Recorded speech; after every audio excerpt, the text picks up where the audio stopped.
Bismillahirrahmanirrahim. Assalamualaikum warahmatullahi wabarakatuh. Salam sejahtera, salam jumpa kembali dengan saya Sendung Tok. Mudah-mudahan kita semua senantiasa diberi berjuta kenikmatan, diberikan rezeki yang lancar. Amin amin ya robbal alamin.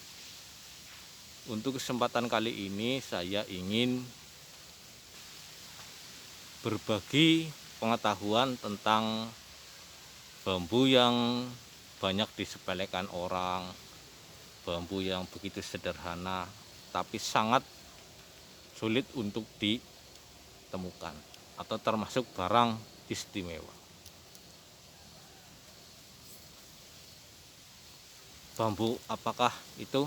Kita langsung saja kita bahas satu persatu. Nah, di kesempatan kali ini saya berada di alam. Nah, ini di belakang saya ini bambu ulung atau bambu hitam.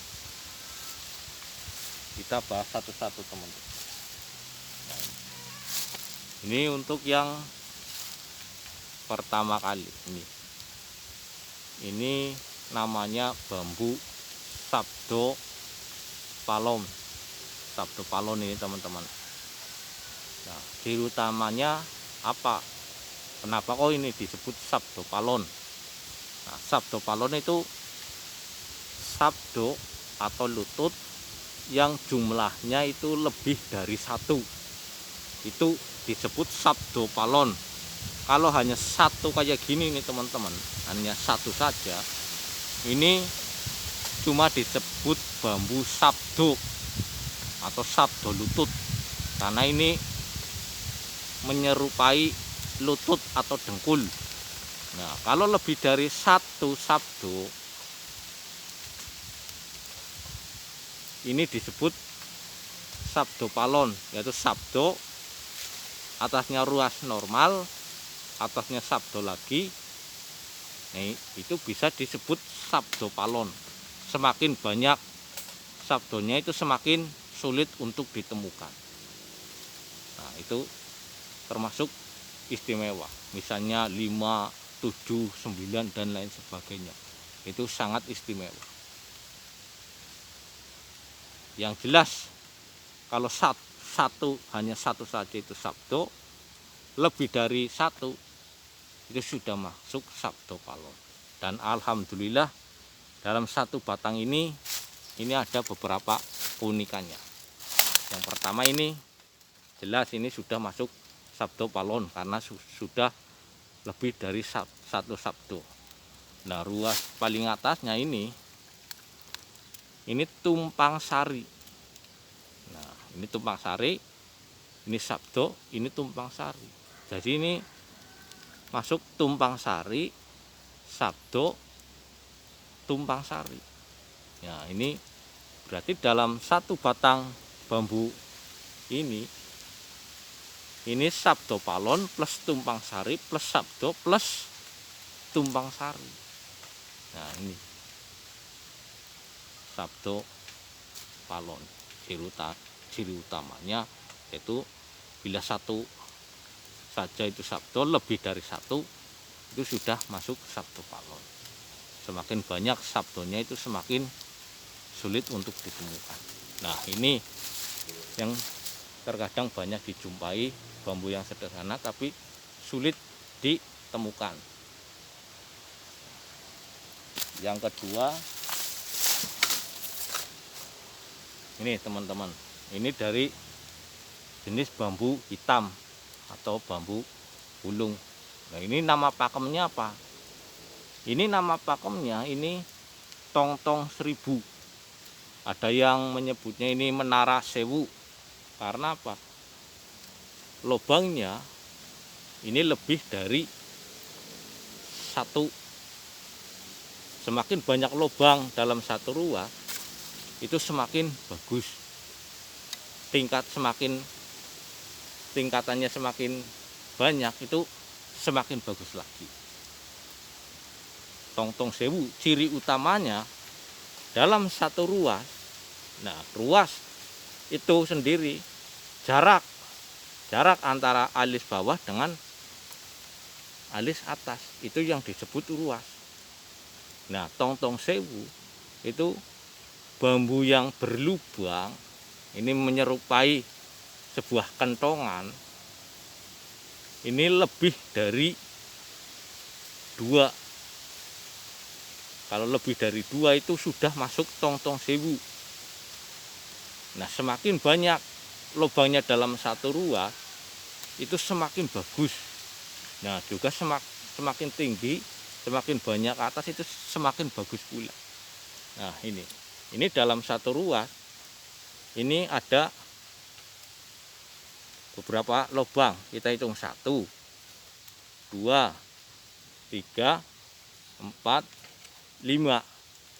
Ini dalam satu ruas ini ada 5 lubang. Nah, ini disebut tong-tong 1000. Ada yang bilang menara 1000 karena ini mirip sebuah menara yang berlubang. Walaupun kalau dihitung jelas nggak ada 1000. Seperti halnya Masjid Lawang Sewu. Kalau dihitung itu nggak ada jumlahnya, itu nggak ada 1000 pintu. Tapi karena terlalu banyak, makanya disebut Lawang Sewu. Nah, dalam bambu unik juga sama. Nah, ini tong-tong 1000. Nah, ini proses terjadinya lubang ini kalau di daerah Pemalang, Tegal namanya cengkilung. Itu kemungkinan sejenis hewan. Karena apa? Saya waktu di Pemalang ketika eksekusi tong-tong 1000 di bambu kuning, saya iseng-iseng potong yang masih agak muda. Ini di dalamnya ini yang masih tertutup selumpring, itu ada seperti entung kalau bahasa Jawanya. Mungkin kalau bahasa Indonesianya mungkin sejenis ulat seperti ulat sagu, cuman bentuknya agak kecil, kisaran segini. Ini dalam satu ruas dulu itu lebih dari 100. Mungkin itu yang memakan bambu ini, karena kalau muda ini masih mungkin rasanya enak oleh hewan tersebut. Nah, mungkin prosesnya kayak gitu. Kalau bahasa Tegal itu namanya cengkilung. Nah, ini tong-tong 1000 ini dari jenis bambu wulung atau hitam. Ini juga sangat istimewa karena ini panjangnya mungkin ada 1 meter lebih lah, ini 1 meter lebih ini. Nah, kemudian yang kayak ini namanya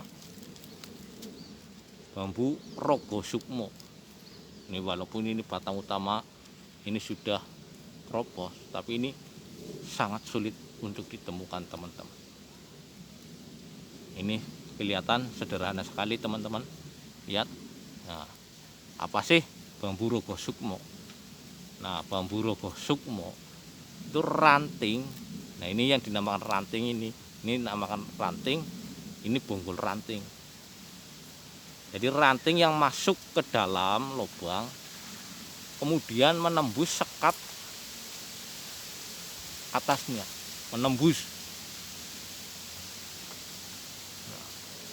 Nah, ini namanya rogo sukmo karena rogo itu berarti menembus. Jadi ranting yang masuk kemudian menembus ruas atasnya.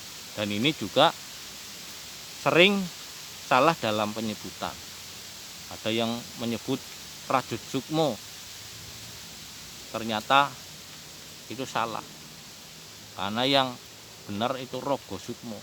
Kalau rajut itu ranting yang hanya masuk ke dalam ruas badan sendiri, walaupun ada yang menembus ke sini, tapi masih dalam satu ruas, itu masih tetap rajut.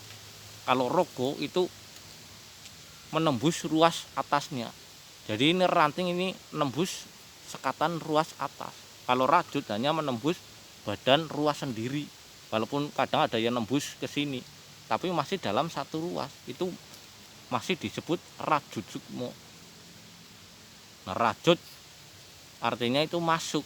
Jadi hanya masuk ke dalam lubang badan sendiri. Kalau rogo itu masuk badan sendiri menembus ruas atau sekatan ruas atasnya. Itu rogo sukmo. Bambu yang sederhana tapi ini sangat sulit ditemukan. Walaupun ini sudah separuh lapuk, tapi ini sangat berharga teman-teman. Ini lebih sulit dari rajut sukmo.